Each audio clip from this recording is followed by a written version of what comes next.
Channel IT student और वो student जो मेट्रो मेंटेनर, टेक्निकल हेल्पर या अन्य किसी आईटीआई इलेक्ट्रीशियन गवर्नमेंट जॉब की तैयारी कर रहे हैं उनके लिए बहुत हेल्पफुल रहने वाला है, क्योंकि हमारे इस चैनल में आपको आईटीआई सिलेबस के साथ साथ क्वेश्चन के वीडियोस भी देखने को मिलेंगे। तो जल्दी से जल्दी चैनल को सब्सक्राइब करें और बेल आइकन को ऑन करें ताकि अगले आने वाले वीडियोस की जानकारी आपको सबसे पहले। हेलो, वेलकम टू ज्ञान के आईटी यूट्यूब चैनल। मैं आप लोगों के लिए आया हूँ ट्रांसफार्मर यानी परिणामीतर का हाई पार्ट, जिसके अंदर अपने टॉपिक चल रहा था ट्रांसफार्मर का वर्गीकरण। इससे पहले मैं वर्गीकरण में एक आपको टॉपिक पढ़ा चुका हूँ, कोर के आधार पर ट्रांसफार्मर का वर्गीकरण। नेक्स्ट अपन वर्गीकरण लेके आते हैं वोल्टा के आधार पे ट्रांसफार्मर का वर्गीकरण कितने प्रकार से किया जाता है तथा फेजों की संख्या के आधार पर ट्रांसफार्मर का वर्गीकरण कितने प्रकार से किया जाता है। आज अपन पढ़ने वाले हैं इन दो टॉपिकों के बारे में। तो जो भी वीडियो पे नया आया वीडियो को सब्सक्राइब करें तथा चैनल को ज्यादा से ज्यादा शेयर करें, जिससे आने वाली वीडियो उनको प्राप्त हो। अपन चलते हैं टॉपिक पे कि जो ट्रांसफार्मर का वर्गीकरण है वो वोल्टा के तार पे दो प्रकार से किया जाता है, एक उच्चायक और एक अपचायक। उच्चायक अपन बोलते हैं स्टेप अप ट्रांसफार्मर को और अपचायक बोलते हैं अपन स्टेप डाउन ट्रांसफार्मर को। आज अपन सबसे पहले लेंगे उच्चायक ट्रांसफार्मर क्या होता है, ये कैसे वोल्टेज को बढ़ाता है, ये क्या काम आता है, इनके अंदर अपन टॉपिक लेके चलेंगे। तो जो भी आने वाली वैकेंसी है उनके अंदर आपको एग्जाम देने में आपको बहुत अच्छी मदद मिलेगी। तो अच्छे से टॉपिक देखे और अच्छी तरह से समझे। पहला अपन लेके चलते हैं उच्चायक ट्रांसफार्मर क्या होता है। मैंने पहले भी बताया था कि स्टेप अप और स्टेप डाउन ट्रांसफार्मर क्या होता है, इसके बारे में मैंने पहले भी आपको परिचय में समझाया था। एक बार अपन डायग्राम के अनुसार देख लेते हैं कि उच्चायक ट्रांसफार्मर में क्या क्या चीजें होती है। तो देखो, पहला टॉपिक आपका जो ट्रांसफार्मर इनपुट वोल्टेज को बढ़ाकर अधिक आउटपुट वोल्टेज प्रदान करता है आपका उच्चायक ट्रांसफार्मर कहलाता है। कहने का मतलब हो गया कि ये जो आपका डायग्राम है इसके अंदर आपको एक उच्चायक ट्रांसफार्मर दिखाया हुआ है, जिसके अंदर आपकी ये वाली है प्राथमिक वाइंडिंग और ये वाली आपकी द्वितीयक वाइंडिंग। अब उच्चायक ट्रांसफार्मर करता क्या है, महत्वपूर्ण काम कि ये जो इनपुट वोल्टेज होती है, जैसे आप इनपुट वोल्टेज दे रहे हो इसको 220 वोल्टेज, इनपुट वोल्टेज को बढ़ा के और ये आउटपुट में अगर बढ़ाता है, जैसे 440 वोल्टेज करता है, तो ये कहलाता है आपका उच्चायक ट्रांसफार्मर। यानी इनपुट वोल्टेज को अगर बढ़ा के देता है अपने को, वो कहलाएगा ये उच्चायक ट्रांसफार्मर। इसी प्रकार अगर अपन पारिश्रमिक वितरण की बात करते हैं, डिस्ट्रीब्यूशन की बात करते हैं, तो वहां पे क्या होता है कि जैसे 11 केवी को अपन बढ़ा रहे हैं 220 वोल्टेज में, या फिर 11 केवी को अपन करते हैं 33 केवी के अंदर, तो ये भी लाइन वहां पे क्या कहलाता है, स्टेप अब ट्रांसफार्मर होता है ये भी। और ये अपने घरेलू यूज में आता है कि 220 से 440 वोल्ट करना है, तो भी अपने ये कहलाता है उच्चायक ट्रांसफार्मर। दूसरा अपने इसकी प्राथमिक वेस्टर्न में लपेटन, लपेटन अपन बोलते हैं टर्नों की संख्या को। इसकी प्राथमिक वेस्टर्न में लपेटनों की संख्या द्वितीयक वेस्टर्न से कम होती है। यह आपको ध्यान रखना है कि इसकी जो प्राइमरी में टर्नों की संख्या होती है वो द्वितीयक से कम होती है, प्राइमरी में टर्न कम होते हैं और द्वितीयक में अधिक होते हैं। इसी वजह से ये क्या करता है कि वोल्टेज को अधिक से अधिक स्थानांतरित करता है, क्योंकि टर्नों की संख्या जितनी अधिक होती है उतना ही प्राप्त वाइंडिंग का फ्लक्स करता है और उतना ही सेकेंडरी में अपने को ईएमएफ प्राप्त होता है। तो स्टेप अप ट्रांसफार्मर में सेकेंडरी में टर्नों की संख्या अधिक होती है, प्राइमरी में टर्नों की संख्या कम होती है, ये आपको ध्यान रखना है। नेक्स्ट टॉपिक है इसका उपयोग विद्युत उत्पादन केंद्रों पर प्रत्यावर्तक, प्रत्यावर्तक में बोलते हैं अल्टरनेटर को। प्रत्यावर्तक निम्न का वर्ड है, आपको ये बोलते हैं किसको, अल्टरनेटर को। तो इसका उपयोग विद्युत उत्पादन केंद्र पर अल्टरनेटर की वोल्टेज को बढ़ाने में करते हैं। अब स्टेप अप ट्रांसफार्मर का उपयोग कहां पे करते हैं, मुख्यतः कि जो विद्युत उत्पादन केंद्र होते हैं जहां से आपकी विद्युत उत्पादन होती है, वहां पे जो आपका अल्टरनेटर होता है वो 11 केवी की वोल्टेज उत्पन्न करता है। उस वोल्टेज को स्टेप अप ट्रांसफार्मर में दिया जाता है। तो स्टेप अप ट्रांसफार्मर इस वोल्टेज को 66 केवी में या फिर 32 केवी में या फिर 220 केवी में, यानी यहाँ पे वोल्टेज बढ़ाने का कार्य जो करता है वो करता है आपका स्टेप अप ट्रांसफार्मर। यानी आपको वोल्टेज को वहां पे बढ़ाना है, या ट्रांसमिशन लाइन में आपको 66 केवी वोल्टेज को और अधिक बढ़ाना है, 220 केवी में करना है, वहां पे अपन लेते हैं स्टेप अप ट्रांसफार्मर। तो इसका यूज ध्यान रखना कि जो अल्टरनेटर की वोल्टेज उत्पादन होती है वहां पे 11 केवी को अधिक वोल्टेज में बढ़ाने के लिए अपन स्टेप अप ट्रांसफार्मर को यूज में लिया जाता है। ये था आपका स्टेप अप ट्रांसफार्मर। नेक्स्ट आता है आपके अपचायक ट्रांसफार्मर, यानी स्टेप डाउन ट्रांसफार्मर क्या होता है। जो ट्रांसफार्मर इनपुट वोल्टेज को घटाकर निम्न आउटपुट वोल्टेज प्रदान करता है, यानी वह ट्रांसफार्मर जो आपके इनपुट वोल्टेज को घटाकर आपके आउटपुट में देता है, वो कहलाता है आपका स्टेप डाउन ट्रांसफार्मर। इसको अपन डायग्राम के माध्यम से समझेंगे कि डायग्राम में ट्रांसफार्मर आपके क्या होता है।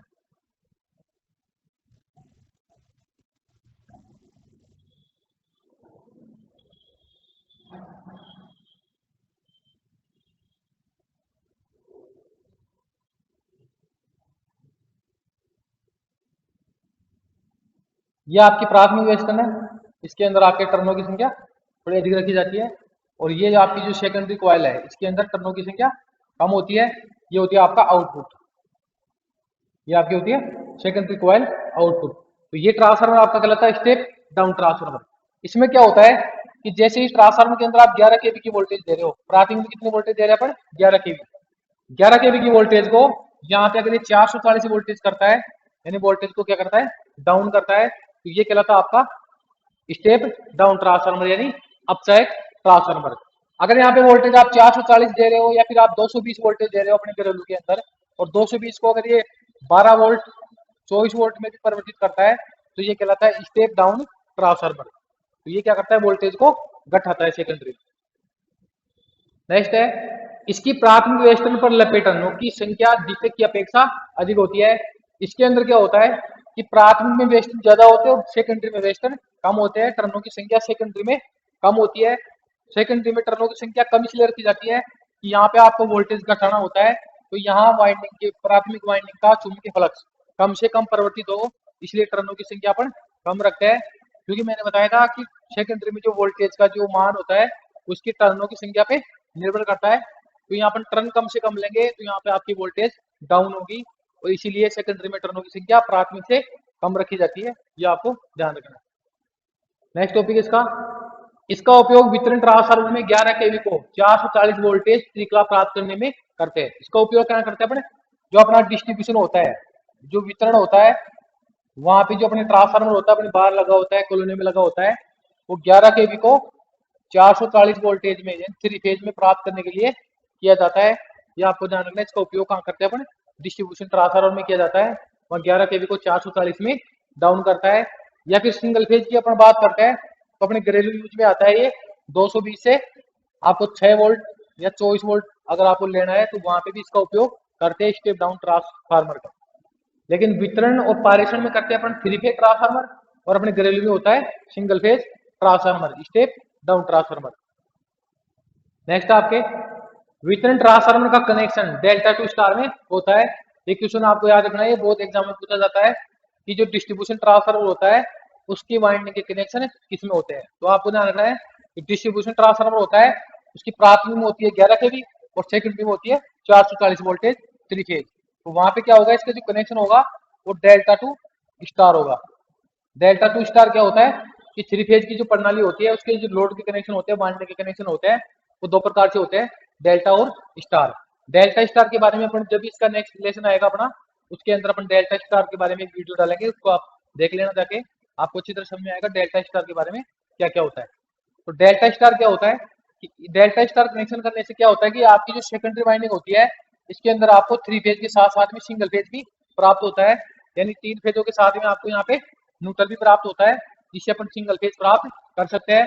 और अपने घर के अंदर जो ट्रांसफार्मर होते हैं उसके कनेक्शन डेल्टा स्टार में होने की वजह से आपको 440 वोल्टेज थ्री फेज मिलता है। तो ये आपको ध्यान रखना है, डिस्ट्रीब्यूशन ट्रांसफार्मर के कनेक्शन डेल्टा टू स्टार में रखे जाते हैं। ये था आपका वोल्टेज के आधार पर ट्रांसफार्मर का वर्गीकरण। अब नेक्स्ट टॉपिक अपना चलेगा कला के आधार पर ट्रांसफार्मर का वर्गीकरण। कला यानी होता है फेज, कला किसको बोलते हैं अपन, फेज को बोलते हैं।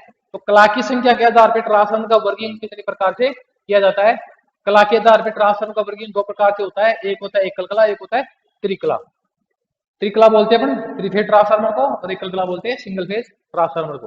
फर्स्ट अपन लेके आते हैं एकल कला ट्रांसफार्मर क्या होता है। केवल एक कला एसी पर कार्य करता है और 250 वोल्ट तक इसका उपयोग में लाया जाता है। ये आपको जो एक ट्रांसफार्मर दिखाया हुआ है ये आपका एकल कला ट्रांसफार्मर होता है। एकल कला ट्रांसफार्मर में दो वाइंडिंग होती है, एक प्राइमरी और एक सेकेंडरी। और ये जो होता है वो आपके 250 वोल्ट के लिए उपयोग में लाया जाता है, क्योंकि आपकी सिंगल फेज की जो वोल्टेज होती है वो 240 वोल्ट तक या 230 वोल्ट तक होती है। इसलिए ये अधिकतम कितने वोल्ट पे कार्य करता है, 250 वोल्ट पे ये कार्य करता है।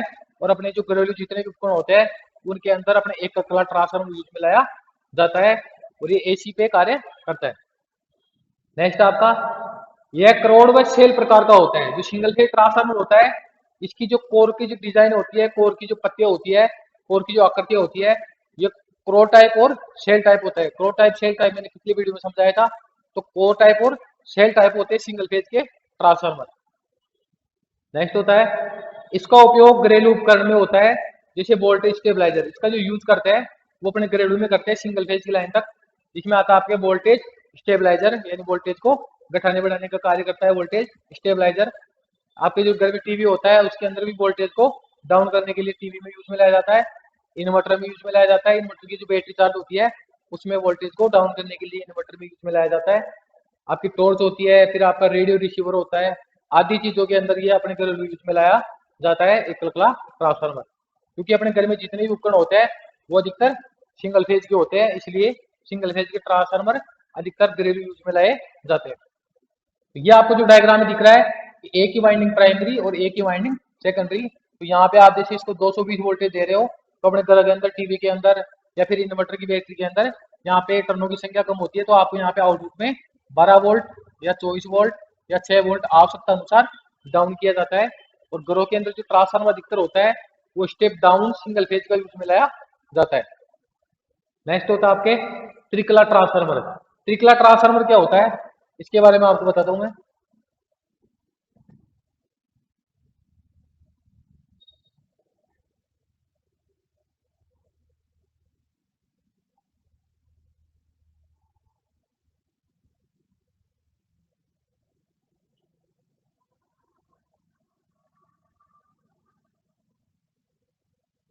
देखो त्रिकला ट्रांसफार्मर है, यह ट्रांसफार्मर त्रिकला प्रणाली पर कार्य करता है और इसमें 3 प्राथमिक और 3 द्वितीयक वेस्टर्न होते हैं। यानी ये जो त्रिकला ट्रांसफार्मर है वो 3 फेज अपनी सप्लाई पे कार्य करता है और इसके अंदर 3 प्राथमिक वाइंडिंग होती है और 3 सेकेंडरी वाइंडिंग। अब 3 प्राथमिक 3 सेकेंडरी कैसे होती है वो देखो डायग्राम। इसकी जो कोर की संरचना होती है वो कोर टाइप और शेल टाइप दोनों होती है और इसकी कोर की संरचना इस प्रकार बनाई जाती है कि उनकी कोरों के ऊपर अपन 3 प्राथमिक वाइंडिंग और 3 द्वितीयक वाइंडिंग अपने स्थापित कर सके। यहाँ पे आपको दिखाया हुआ है कि सबसे पहले क्या करते हैं, ये आपका एक फेज की कॉइल प्राइमरी वाइंडिंग, ये दूसरे फेज की प्राइमरी वाइंडिंग और ये तीसरे फेज की प्राइमरी वाइंडिंग। 3 प्राइमरी वाइंडिंग पहले स्थापित की जाती है तीनों कोरों के आधार पे। 3 प्राइमरी वाइंडिंग स्थापित कर दी, फिर तीनों प्राइमरी के ऊपर इंसुलेशन चढ़ा के इनको इंसुलेटेड करके फिर इसी के ऊपर क्या की जाती है आपके सेकेंडरी वाइंडिंग स्थापित की जाती है। यानी इसी ट्रांसफार्मर की सेकेंडरी वाइंडिंग के सिरे यहाँ से निकाल लिए जाते हैं और अलग से इसमें सेकेंडरी वाइंडिंग इसी पे स्थापित करके यहाँ इसके सेकेंडरी के सिरे निकाल लिए जाते हैं और यहाँ पे इंसुलेशन चढ़ा के यहाँ पे आपके सेकेंडरी के सिरे निकाल लिए जाते हैं। तो आपकी इसमें पहले 3 प्राइमरी वाइंडिंग स्थापित की थी, इनके ऊपर इंसुलेशन चढ़ा के फिर 3 द्वितीयक वाइंडिंग स्थापित कर दी। अब वाइंडिंग हो गया आपके टोटल 6 वाइंडिंग। 6 वाइंडिंग हो गया, आप 12 सिरे लेते हैं। इनके जो कनेक्शन होते हैं वो अपन आवश्यकता अनुसार डेल्टा तथा स्टार में किए जाते हैं। अब आपका ट्रांसफार्मर कौन सा है त्रिफेज का, आपका वोल्टेज स्टेप अप है या डाउन है, या अपना ट्रांसमिशन का ट्रांसफार्मर है या फिर अपना डिस्ट्रीब्यूशन का ट्रांसफार्मर है, अपनी आवश्यकता के अनुसार इन वाइंडिंगों के कनेक्शन डेल्टा टू स्टार में किए जाते हैं। तो ये होता है आपका त्रिकला ट्रांसफार्मर, 3 प्राइमरी और 3 सेकेंडरी कॉइल। नेक्स्ट है इसका उपयोग उत्पादन केंद्र पर 11 केवी को 66 केवी, 132 केवी, 220 केवी, 440 तक पारेषण करने में किया जाता है। यह आपको जानना है इसका उपयोग अल्टरनेटर द्वारा जो 11 केवी उत्पादन होती है इसको 66 केवी में, 132 केवी में या फिर आपको 220 केवी में या फिर आपको 440 केवी में वोल्टेज को बढ़ाने के लिए किया जाता है। वहां पे अपन 3 फेज ट्रांसफार्मर लेंगे, जो आपकी ट्रांसमिशन लाइनें होती है उत्पादन केंद्रों पे या फिर आपकी वितरण लाइनें होती है, वहां पे आपका सिंगल फेज का ट्रांसफार्मर यूज में नहीं लिया जाता है, वहां पे आपके त्रिकला ट्रांसफार्मर यूज में लाया जाता है और वहां पे वोल्टेज को बढ़ाने के लिए लेते हैं। अब वहां पे क्या हो रहा है, आपके वोल्टेज बढ़ा रहे हैं अपन 11 के भी तो 66 के भी कर रहे हैं, तो यहाँ अपने ट्रांसफार्मर यूज में आएगा उच्चायक ट्रांसफार्मर त्रिकला का, यानी स्टेप अप त्रिकला ट्रांसफार्मर। तो ये होते हैं आपकी ट्रांसमिशन लाइन, पारेषण लाइन उत्पादन केंद्र पे। और उसके बाद में अपन देखते हैं आगे, वह विद्युत वितरण प्रणाली में 11 के भी तो 440 अपचायक भी 3 फेज के ही होते हैं। अगर अपन अब डिस्ट्रीब्यूशन की बात करते हैं, ये थी आपकी पारेषण लाइन की बात। अगर अपन वितरण लाइन की बात करते हैं तो वितरण लाइन के अंदर 11 केवी को 440 में चेंज करने के लिए भी आपके 3 फेज का ट्रांसफार्मर ही होता है, अभी मैंने बताया था। अब यहाँ पे ये जो यूज होगा ट्रांसफार्मर, वो होगा आपका अपचायक transformer, 3 phase step down transformer. तो अप का और डाउन का उपयोग अपन पायरेशनल न्यूट्रल लाइनों में करते हैं, लेकिन दोनों में आपके त्रिकला ट्रांसफार्मर होता है। तो आपको ध्यान रखना है, डिस्ट्रीब्यूशन लाइन में स्टेप डाउन 3 फेज ट्रांसफार्मर और स्टेप अप जो त्रिकला ट्रांसफार्मर होता है उसको उपयोग में लेते हैं, जो आपकी विद्युत पारेषण लाइन होती है या फिर जनरेटर उत्पादन होती है वहां पे इसका उपयोग में लेते हैं। तो ये था आपका वोल्टा के आधार पे और फेजों की संख्या के आधार पे ट्रांसफार्मर का वर्गीकरण। ये डायग्राम में आपको समझ में आ रहा है कि 6 कॉइल कैसे हुई है। ये आपकी यहाँ पे 3 प्राइमरी कॉइल पहले स्थापित की है और उसके ऊपर इंसुलेशन चढ़ा के कॉइलों का आपस में कोई कनेक्शन का संबंध नहीं रखेंगे। और यहाँ पे 3 अपन कॉइल दिए सेकेंड कॉइल, और इनकी जो कनेक्शन होते हैं वो अपना आवश्यकता डेल्टा टू स्टार में करते हैं। आपको डिस्ट्रीब्यूशन ट्रांसफार्मर लेना है तो प्राइमरी के कनेक्शन आप डेल्टा में करोगे और सेकेंडरी के कनेक्शन आप स्टार में करोगे, जिससे आपको 3 फेज के साथ साथ में सिंगल फेज की लाइन प्राप्त होती है, न्यूट्रल आपको प्राप्त होता है। अगर आप यहाँ पे कनेक्शन कर रहे हो 11 केवी टू 66 केवी में कर रहे हो उत्पादन में, तो आपका वहां पे कनेक्शन होगा डेल्टा टू डेल्टा, क्योंकि हाई वोल्टेज में अपने को न्यूट्रल की आवश्यकता नहीं होती है, क्योंकि अपनी घरेलू मशीनें ज्यादा से ज्यादा 440 वोल्ट तक कार्य करती है। अगर आपको 11 केवी टू 66 केवी करना है तो वहां आपको सिंगल फेज की आवश्यकता नहीं पड़ती है, इसलिए वहां पे कनेक्शन प्राइमरी के भी डेल्टा में होते हैं और सेकेंडरी के भी डेल्टा में होते हैं। और ये जो कनेक्शन का जो वीडियो अपन नेक्स्ट वीडियो में देखेंगे कि ट्रांसफार्मर के ये जो कनेक्शन होते हैं वो कहाँ पे यूज में लाए जाते हैं।